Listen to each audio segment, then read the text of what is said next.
Dorsey Jackson Global. It has begun.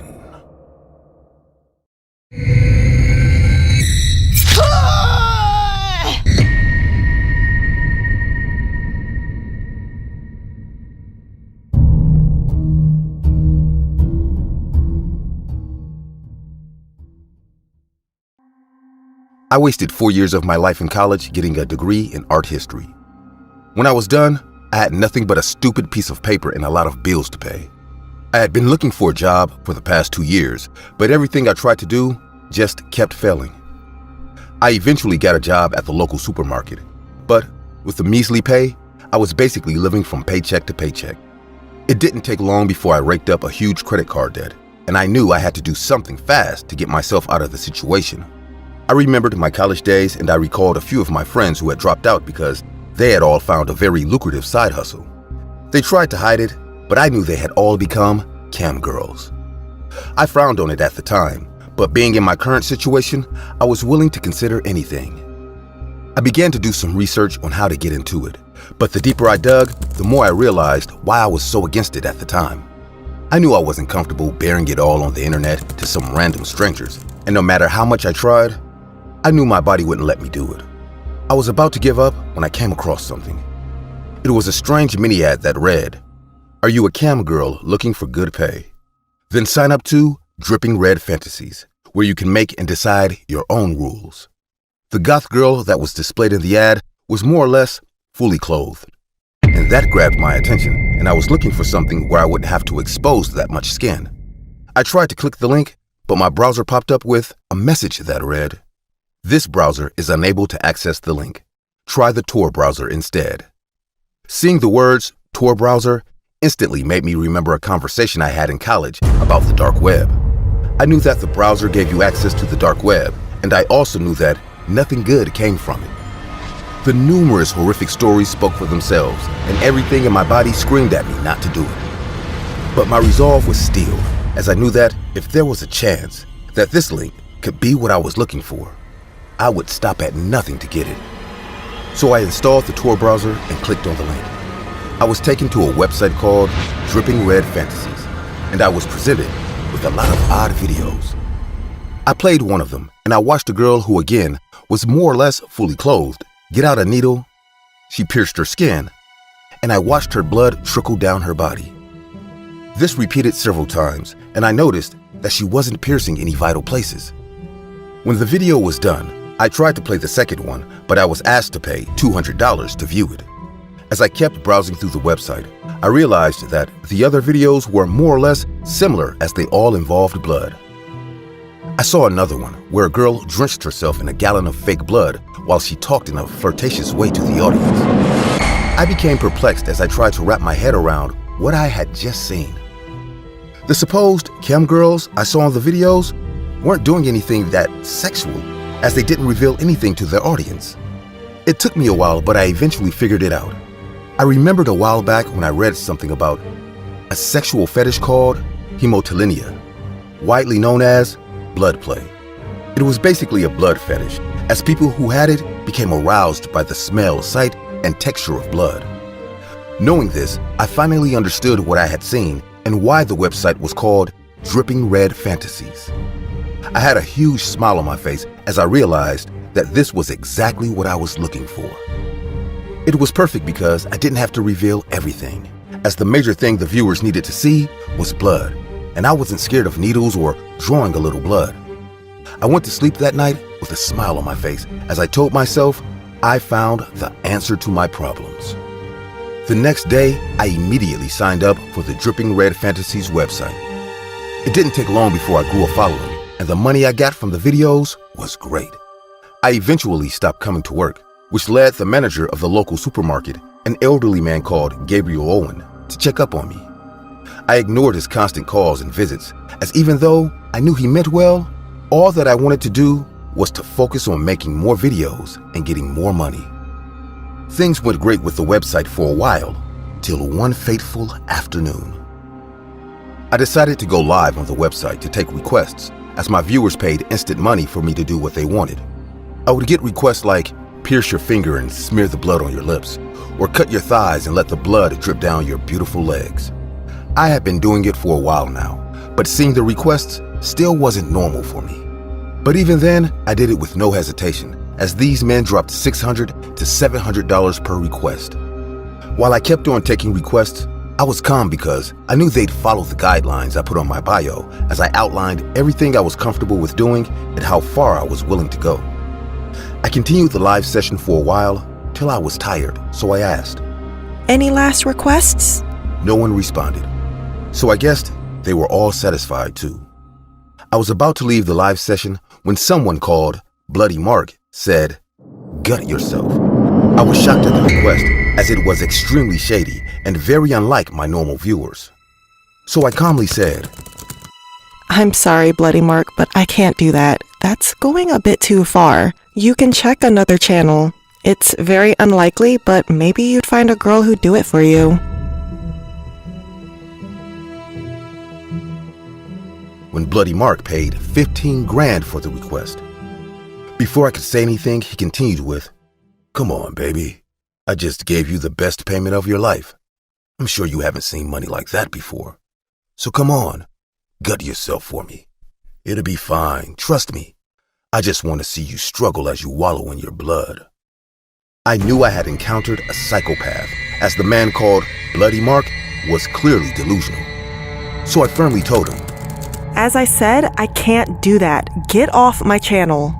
His tone then instantly changed as he said, "Okay, bitch. I didn't think you'd chicken out after all that money, but I guess you're just a dumb whore. Send me back my cash so I'd find a more competent woman to do it." He began to give me his details so that I could wire the funds back to him, but I knew what he said was true. I wasn't going to see money like that anytime soon, and I also didn't want to fulfill his sick fantasy. I found myself on a blocked road, and I still really didn't want to lose the money, so my body acted without thinking as I ended the live video before I could give him his cash. I had never done it before, but I assumed that he couldn't do anything to me as he didn't know anything about me or where I lived. I also thought to myself that with the huge amount of cash he gave me, I didn't have to keep being a cam girl on the dripping red fantasies. So I deleted my account and I went to bed that night thinking of the endless possibilities I could do with the money.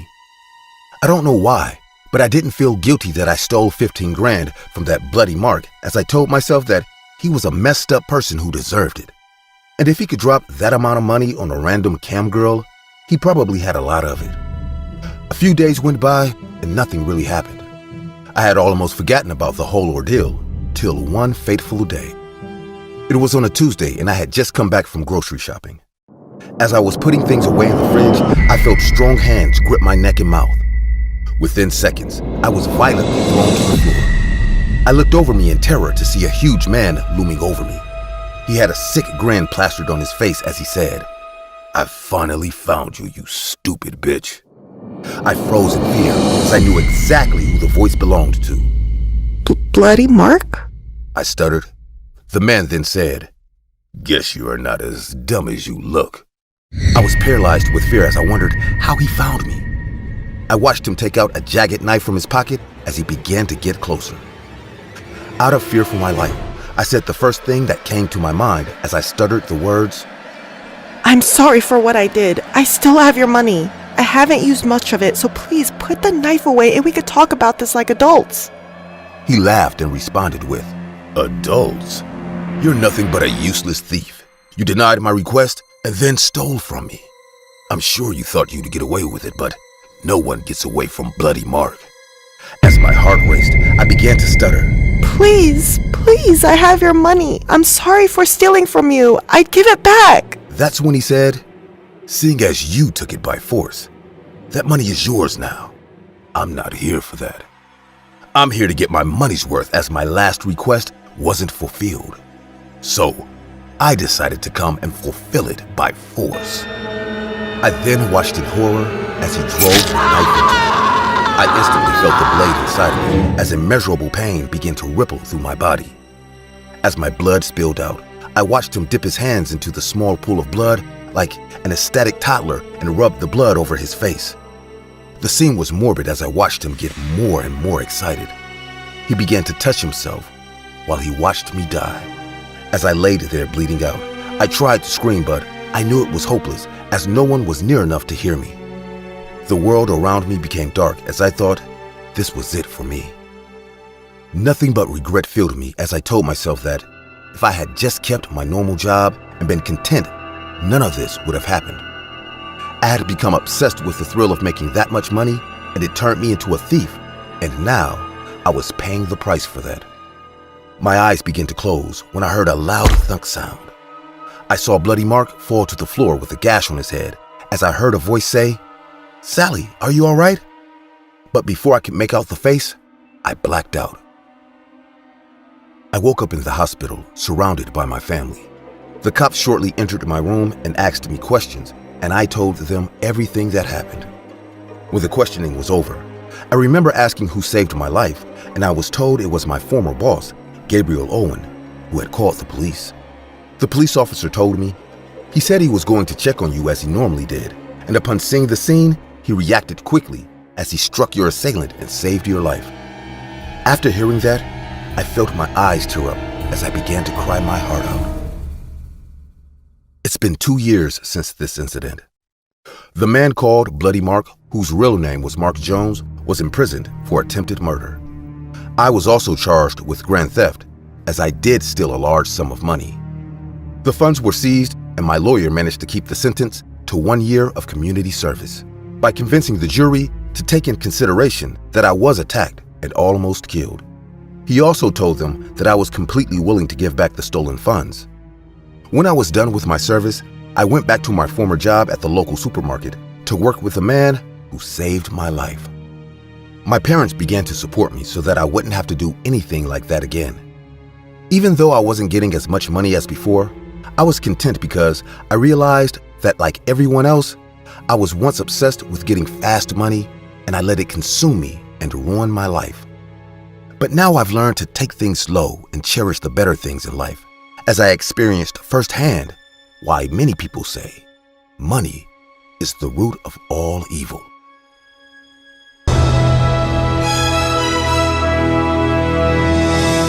If you're enjoying this content, make sure you like and subscribe.